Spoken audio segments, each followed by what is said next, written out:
নমস্কার, জঙ্গলমহল হেসেলে আপনাদের স্বাগত। আজকে আমি বানাবো নিম ফুলের রেসিপি। ভিডিওটি আপনারা প্রথম থেকে শেষ পর্যন্ত দেখতে থাকুন। এখন আমি নিম ফুলগুলো ভালো করে বেছে নেব।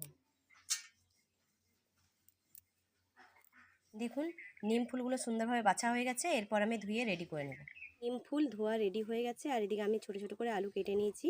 আজকে আমি আলুর খোসা ছাড়াইনি, এমনি কেটেছি। কড়াইতে তেল দিয়ে দেব। তেল গরম হয়ে গেছে, আমি দিয়ে দেবো শুকনো লঙ্কা, দিয়ে দেবো পেঁয়াজ। এরপর আমি দিয়ে দেবো কেটে রাখা আলুগুলো, দিয়ে দেবো পরিমাণ মতো লবণ। আলুগুলো হালকা ভাজা হয়ে গেছে। এরপর আমি দিয়ে দেবো নিম ফুলগুলো।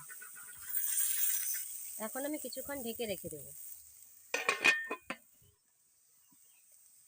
দেখুন, নিম ফুলের ভাজা খুব সুন্দরভাবে হয়ে গেছে। এরপর আমি নামিয়ে নেব। দেখুন, নিম ফুল আলুর রেসিপি পুরো রেডি হয়ে গেছে। ভিডিওটি ভালো লাগলে চ্যানেলটিকে সাবস্ক্রাইব করে দেবেন।